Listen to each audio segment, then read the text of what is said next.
GRMP Academy। नॉर्मलता क्या होता है? नॉर्मलता बराबर होता है ग्राम प्रति लीटर में सांद्रता,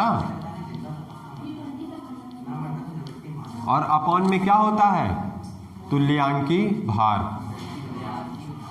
समझ में आया कि नहीं? तुल्यांकी भार निकालना आता है कि नहीं? कैसे? वही भार भैया। क्या? हाँ, देखो तुल्यांकी भार थोड़ा सा मुश्किल हो जाता है, तुल्यांकी भार हम थोड़ा सा बता दे रहे हैं, समझे कि नहीं? देखो H2SO4 का हम तुल्यांकी भार निकाल के दिखा दे रहे हैं, क्लास 11th का टॉपिक। यहाँ पर करना क्या होता है? सबसे पहले अणुभार निकाल लेना होता है। क्या? अणुभार। अपॉन में क्या करना होता है? H प्लस या OH आयन की संख्या होती है, बस और कुछ नहीं होता है, समझे कि नहीं? तो यहाँ अणुभार निकाल लोगे कि नहीं? यहाँ पर हाइड्रोजन के लिए 2 प्लस में सल्फर कितने पे आता है? 16 पे आता है ना, 16 दूनी 32, और प्लस ऑक्सीजन कितने पे आता है? 8 पे, 8 दूनी 16, 16 को 4 से गुणा कर दो, क्या हो जाएगा? 16 चौक 64 ना होगा, इसको जब जोड़ दोगे 98 आ जाएगा शायद, है ना? तो यहाँ से क्या आ गया? अणुभार आ गया 98। अच्छा, यहाँ H प्लस या OH आयन, ये तुमको डिसाइड करना है कि यहाँ H प्लस प्रेजेंट है या OH आयन प्रेजेंट है। तो यहाँ क्या प्रेजेंट दिख रहा है? OH कहीं दिख रहा है? OH और H में क्या अंतर है? जहाँ H प्लस आ गया मतलब कि वो क्या हो गया? अम्ल हो गया, है ना? जहाँ H प्लस मतलब कि क्या? अम्ल, और OH आयन जहाँ पर हो वो मतलब क्षार। समझते हो कि नहीं इतना मतलब? तो यहाँ पर OH आयन कहीं नहीं दिख रहा, मतलब कि क्या है? ये अम्ल है। वैसे भी H2SO4 अम्ल होता है, समझे कि नहीं? H2SO4, तो यहाँ कितने हाइड्रोजन के मोल हैं? कितने हाइड्रोजन है? 2 तो दिख रहे हैं। तो यहाँ H प्लस आयन कितने हो गए? 2 हो गए, बस 2 से डिवाइड कर दो तो 49 आ गया। इसका तुल्यांकी भार इस तरह से निकाला जाता है। समझ में आया कि नहीं? आ गया ना? 1 विलियन में 40 ग्राम NaOH को 500 मिलीलीटर जल में घोला गया। किसको? 40 ग्राम NaOH। NaOH कितना लिया गया है? 40 ग्राम लिया गया है। NaOH लिया गया है 40 ग्राम, ठीक है। उसके बाद उसको 500 मिलीलीटर जल में H2O कितना लिया गया है? 500 मिलीलीटर। सबसे पहले हमको निकालना ग्राम प्रति लीटर में सांद्रता। तो ग्राम प्रति लीटर में, तो देखो ये बताओ, 500 मिलीलीटर में 500 मिलीलीटर जल में मतलब कि किसमें? H2O में विलय NaOH कितना विलय है? कितना विलय है? 40 ग्राम है। 500 मिलीलीटर में 40 ग्राम है, तो आ गया 40 ग्राम वो भी, ठीक है। और ये मिलीलीटर है, इसको किस में बदलना हमको? लीटर, क्योंकि हमको ग्राम प्रति लीटर में सांद्रता चाहिए। तो इसको हाँ देखो, ये 550 हो गया, तो 2 से गुणा कर दो तो यहाँ क्या हो जाएगा? 1000 हो जाएगा कि नहीं? 1000 मिलीलीटर को क्या हो जाएगा? मिलीलीटर मान लो, अभी आगे लिख दे रहे हैं। यहाँ H2O में विलय की मात्रा को जब यहाँ 2 से गुणा किए, जब यहाँ 2 से गुणा किए तो यहाँ करोगे कि नहीं? तो यहाँ क्या आ जाएगा? 80 ग्राम हो जाएगा कि नहीं? तो यहाँ 1 लीटर, 1000 मिलीलीटर बराबर 1 लीटर। तो 1 लीटर में कितने आ गए? 80 ग्राम। तो मतलब ग्राम प्रति लीटर में सांद्रता यहाँ से निकल आ गई। कितनी आ गई? वो भी 80 ग्राम आ गई। मतलब कि 1 लीटर में ग्राम प्रति लीटर, 1 लीटर में कितने? 80 ग्राम प्रेजेंट है। समझ में आया कि नहीं? देखो 500 मिलीलीटर में 40 ग्राम, तो 1000 मिलीलीटर में 80 ग्राम। तो ये तो आसान था। मान लो तुमको ये दे देता 50 मिलीलीटर, तो हमको पहले 1 मिलीलीटर का ज्ञात करना होगा, फिर उसको 1000 से गुणा कर दो, समझे कि नहीं? तो यहाँ पर डायरेक्ट 2 से गुणा करने पे आ गया तो कोई दो राय नहीं है। तो यहाँ पर अब डायरेक्ट नॉर्मलता का फॉर्मूला लगा सकते हो कि नहीं? नॉर्मलता बराबर क्या हो जाएगा? ग्राम प्रति लीटर में सांद्रता कितनी दी हुई है? 80 अभी निकाले हम, और अपॉन में तुल्यांकी भार। तुल्यांकी भार इसका निकाल ले रहे हैं हम। तुल्यांकी भार बराबर क्या हो जाएगा? अणुभार। अणुभार NaOH का क्या? 11 पे आता है, 11 दूनी 22। ऑक्सीजन 8 पे आता है, 8 दूनी 16। तो 22 प्लस 16 और प्लस हाइड्रोजन 2। तो यहाँ से क्या जाएगा? 2 और 2 4, 40 आ जाएगा कि नहीं? ये तो यहाँ तुल्यांकी भार 40 बटे में क्या करोगे? यहाँ पर देखोगे H प्लस आयन है OH, जहाँ पर O और H पास पास आ जाएंगे तो वहाँ समझ लेना कि OH आयन है। और वैसे भी ये क्या है? क्षार है ना? बेस है कि नहीं? क्योंकि यहाँ पर OH आयन जिस भी मतलब कि जिस भी फॉर्मूले में, है ना, जिस भी यौगिक में OH आयन दिख जाए, OH एक साथ दिख जाए तो क्या हो जाता है? वो क्षार हो जाता है। क्योंकि यहाँ पर ये क्षार है कि नहीं? और कई ठो OH आयन दिख रहा है तुमको, एक कई ठो ना दिख रहा है, तो यहाँ एक खो है, तो यहाँ से क्या आ जाएगा? अपॉन में 1 नंबर ऑफ OH आयन या नंबर ऑफ H+ आयन। तो यहाँ से क्या होगा, 40 में जब 1 को डिवाइड करो तो 40 आ जाएगा कि नहीं। तो यहाँ नॉर्मलता निकल गया, ग्राम प्रति लीटर में सांद्रता आ गई, तो अच्छा सॉरी नॉर्मलता, तो 80 अपॉन में तुल्यांकी भार कितना आ गया 40, तो यहाँ से क्या आ गया 2 आ गया कि नहीं। आसान है कि नहीं। तो इस तरह से नॉर्मलता पूछा हुआ है क्वेश्चन, ये 2 नंबर में पूछता है शायद। क्वेश्चन में एक एक क्वेश्चन के हिसाब से अलग अलग फॉर्मूला एक्सप्लेन करते रहेंगे। सबसे पहले क्वेश्चन में पूछ रहा है कि 5.85 ग्राम सोडियम क्लोराइड 200 मिलीलीटर जल में घुला है, ठीक है। तो इसमें सबसे पहले एक कॉन्सेप्ट तुम लोग जान लो, विलियन के बारे में ये सब भूलना मत, क्योंकि इसी में गलती हो जाती है। विलियन को कहते हैं क्या, विलय और विलायक से मिलकर के बनता है, समझे कि नहीं। और जिसमें से विलय क्या होता है, कम मात्रा में होता है, विलायक क्या होता है, ज्यादा मात्रा में। तो कम और ज्यादा, और हमेशा याद रखना ग्राम और लीटर, ग्राम और मिलीलीटर एक यूनिट है, मतलब कि एक पद्धति में है, समझे कि नहीं। अगर इसका ये ग्राम है तो इसका मिलीलीटर, जो एक पद्धति में। मान लो यहाँ पर 100 मिलीलीटर है ना, और ये यहाँ पर है 100 ग्राम, तो लगभग बराबर है कि नहीं। 1 लीटर में कितने किलोग्राम, अगर 1 लीटर को तौलोगे लगभग 1 किलो बराबर होगा कि नहीं। तो वही सेम चीज, मान लो तुम्हारा यहाँ पर 3 ग्राम दिया है और यहाँ पर 100 मिलीलीटर दिया है, तो इसमें से कम कौन सा है, यही ना कम है, ग्राम वाला। और यही 3 के केजी लगा देगा, तब कौन सा ज्यादा हो जाएगा, कम हो जाएगा, ये वाला ज्यादा हो जाएगा, ये वाला कम हो जाएगा। यही यहाँ ग्राम लगा है, ठीक है, और यहाँ पर लग जाएगा क्या, यहाँ पर लग जाएगा लीटर। अभी भी क्या ज्यादा है, 100 लीटर ज्यादा है ना। तो ये सब कॉन्सेप्ट मतलब समझ लेना, बाकी कोई दिक्कत नहीं है। क्वेश्चन देखो, क्वेश्चन है 5.85 ग्राम सोडियम क्लोराइड 200 मिलीलीटर जल में घुला है। किसमें घुला है, घुला है जल में। तो यहाँ पर हमको निकालना है, तो मोलरता निकालना है। मोलरता का नॉर्मल फॉर्मूला है, बहुत आसान है। अब इसमें से विलय और विलायक में कोई कंफ्यूजन नहीं है ना, नहीं है ना। तो अब देखो क्या करना है, अब यहाँ पर डायरेक्ट हम लोग क्या निकाल सकते हैं, मोलरता का M का फॉर्मूला क्या होता है,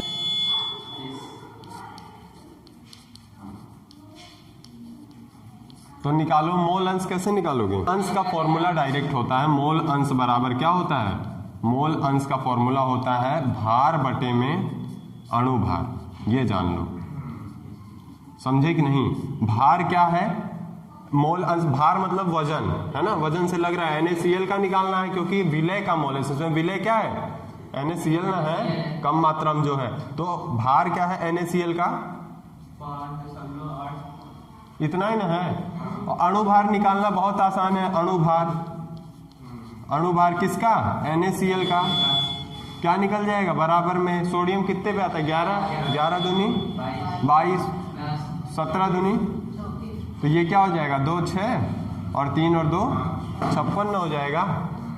इसको डायरेक्ट ऐसे ही रख रहे हैं, ठीक है। तो मोल अंश आ जाएगा यहाँ पर ये, और विलयन का आयतन कितना दिया हुआ है, आयतन दिया हुआ है किसमें, लेकिन ये मिलीलीटर में है, ये ध्यान दो। इसको किसमें चेंज कर दो, लीटर, और लीटर में चेंज करने के लिए बस 1000 से 2 से 2 काट दो, और 1/5 मतलब 0.2 ना हो जाएगा। तो यहाँ से क्या कर दो, यहाँ से मोलरता बराबर में ये दिया हुआ है 5.85 अपॉन में 56 अपॉन में क्या दिया है, आयतन दिया है क्या, 0.2। अब इसी को थोड़ा सा सॉल्व कर दोगे तो आंसर तुम्हारा आ जाएगा 0.5 और मोल पर लीटर। समझ में आया कि नहीं। तो कोई खास क्वेश्चन नहीं रहता है, बोर्ड में आया क्वेश्चन है। बाकी देखो दूसरा क्वेश्चन, विलयन की मोलरता की गणना कीजिए जबकि यहां पर दिया हुआ है 440 ग्राम विलायक में 20 ग्राम NaOH घुला है।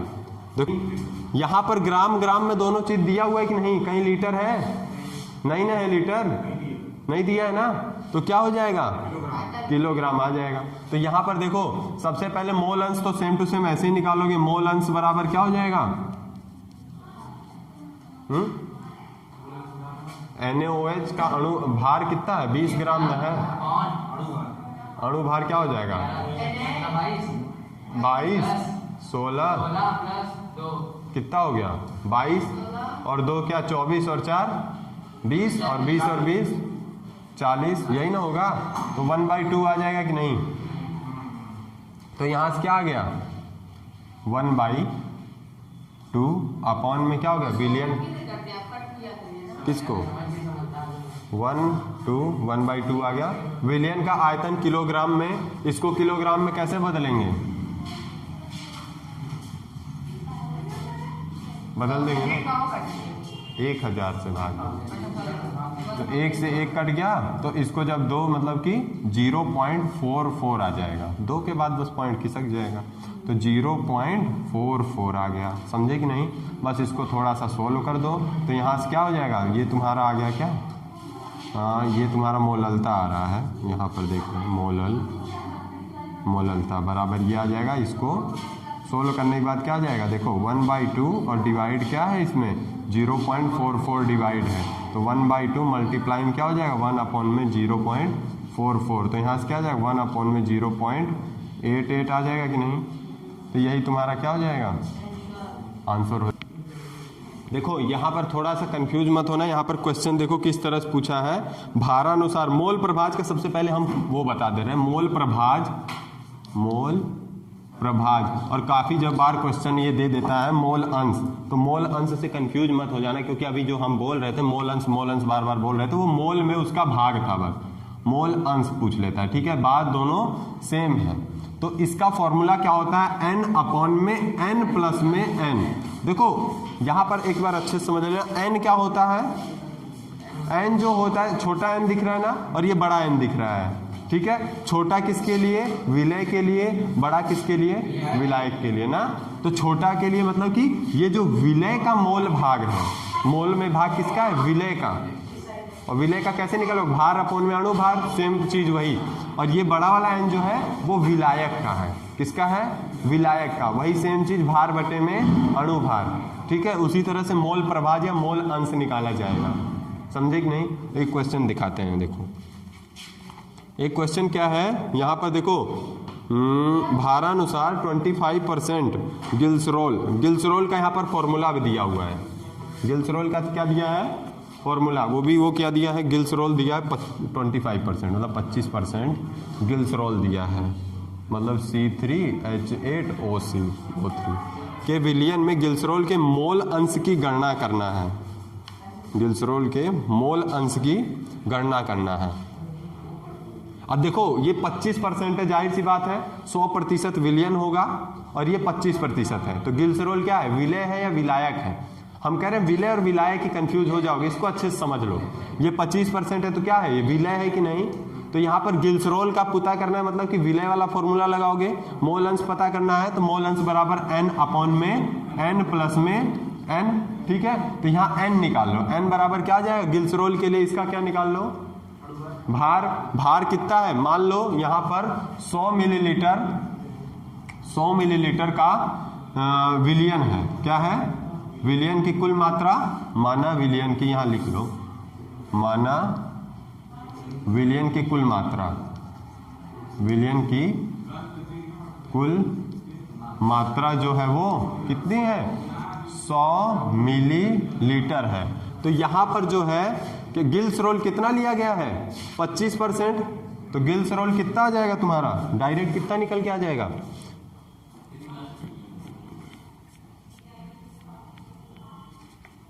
गिल्सरोल यहां से क्या आ जाएगा, अच्छा 100 का 25% क्या हो जाएगा,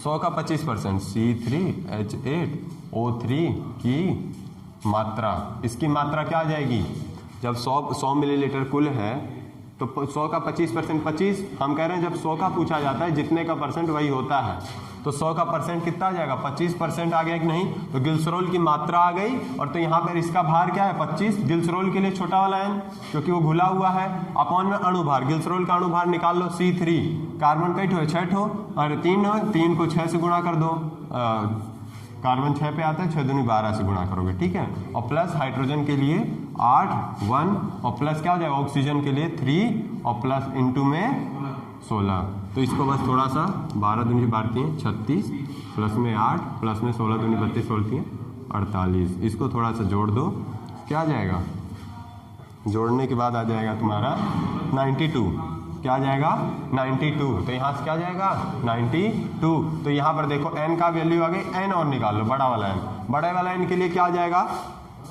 अब मान लो तुम्हारा जो है ये क्या है, विलायक के लिए है, ध्यान से समझो क्या है ये, विलायक के लिए है। तो विलायक जब विलय 25% है तो विलायक कितना आ जाएगा 75 होगा कि नहीं, विलियन पूरा 100 है ना, और जिसमें विलय 25 है तो विलायक कितना आ जाएगा 75। तो यहाँ से क्या आ जाएगा 75 अपॉन में क्या हो जाएगा, विलायक क्या है किसमें घोला गया नहीं बताया गया क्या, देखो हाँ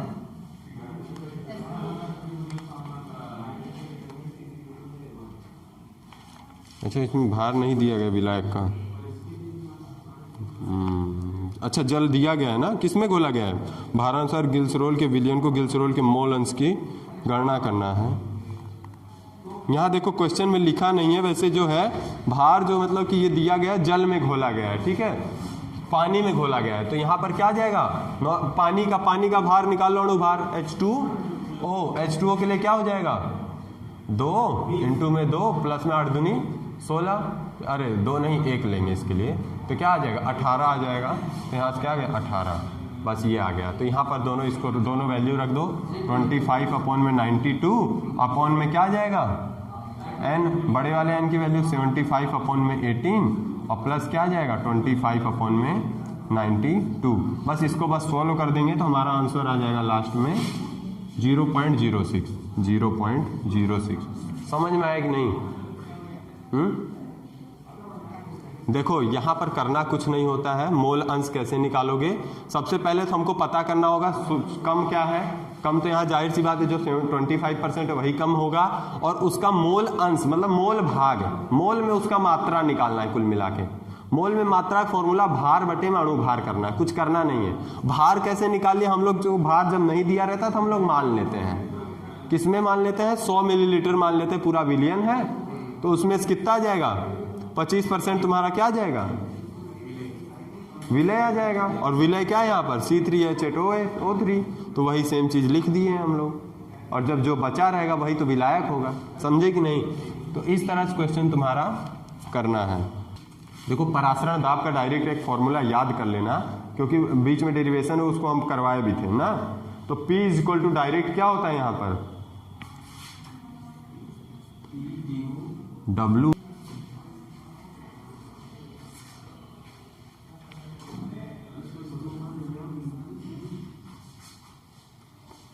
देखो ये परासरण दाब का क्या होता है फॉर्मूला होता है, P से परासरण दाब निकाला जाता है, W जो होता है वो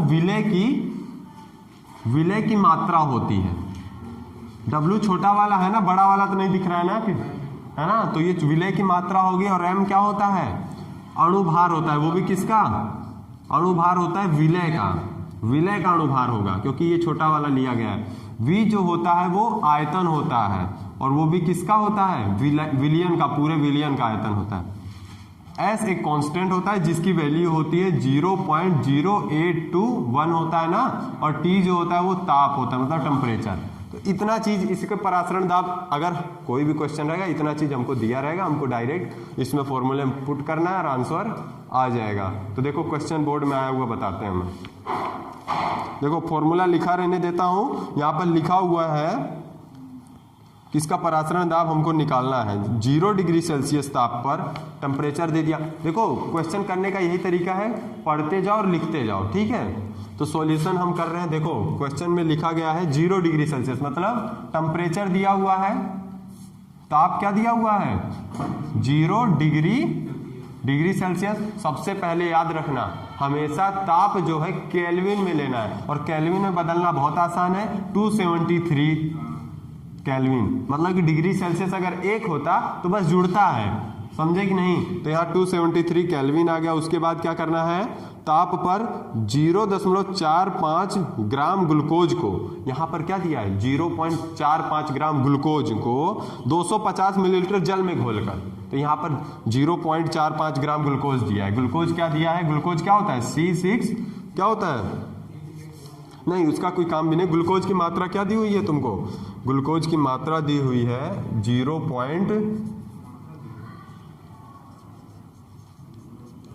ग्लूकोज की मात्रा जो है 0.45 ग्राम। ठीक है, उसके बाद जल दिया हुआ है H2O दिया हुआ है, वो कितना दिया हुआ है 250 मिलीमीटर दिया मिलीलीटर। ठीक है, जल में। अच्छा, अब इसमें से बताओ, ग्लूकोज है ये और ये जल है, इसमें से विलय और विलायक कौन सा है?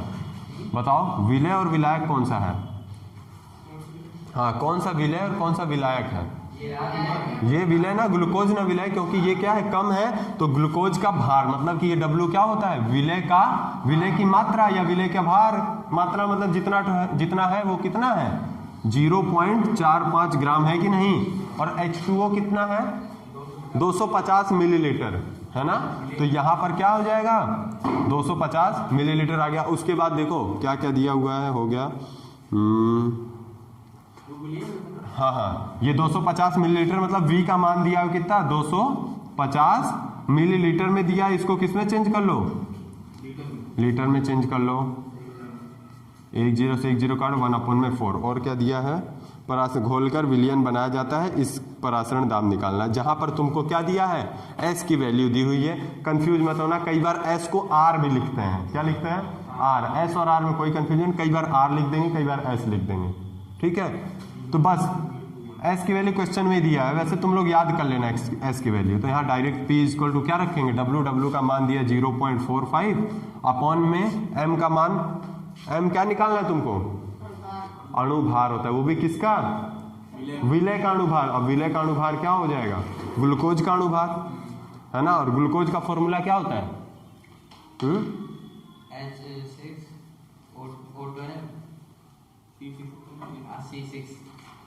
तो इसमें डायरेक्ट कैसे निकल गया तुम? देखो यही ना होता है, C6H12 और O6, यही ना होता है। हाँ, ग्लूकोज यही ना होता है। तो 6 इंटू में क्या हो जाएगा 12 और प्लस 12 इंटू में 2 और प्लस में क्या हो जाएगा, ऑक्सीजन का क्या हो जाएगा 6 इंटू में 16। इसको सबको कैलकुलेशन कर, 12 छिक क्या होता है 72 ना होता है शायद, 12 दूनी 24 होता है, और 16 छिक क्या होता है 80 96 होता है। इन सबको जोड़ दो जरा, इसमें 6 जोड़ दोगे तो क्या आ जाएगा, इसमें 6 जोड़ दोगे तो 30 हो जाएगा, और 90 तो 120। अच्छा है, यहाँ पर ये एक ही लिया गया है, यहाँ पर 12 करो, इसको जोड़ो जरा, 180 पास आएगा क्या, 180 आएगा ना। तो यहाँ पर 180 आ गया, मतलब कि W का मान कितना दिया है, W इक्वल टू दिया है 180। तो यहाँ से W इक्वल टू 180 आ गया। ठीक है, V का मतलब क्या होता है, आयतन कितना दिया है 1/4, मतलब कि 0.25। S का वैल्यू कितना होता है 0.0821। टेम्परेचर कितना दिया है 273।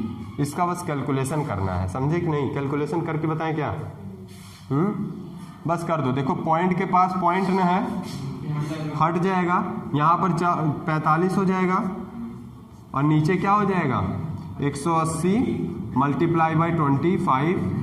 अब देखो क्या करेंगे, यहाँ पर इस पॉइंट को भी हटा लेंगे चाहे तो देखो इस पॉइंट को किधर खिसकाएंगे, इस साइड खिसकाएंगे 1 2 3 4 बार।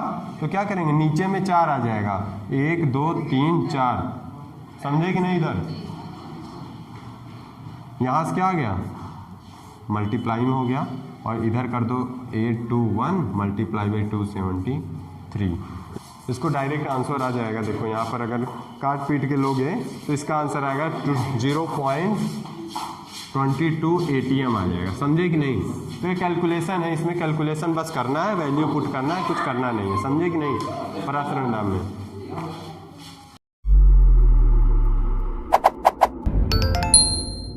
GRMP Academy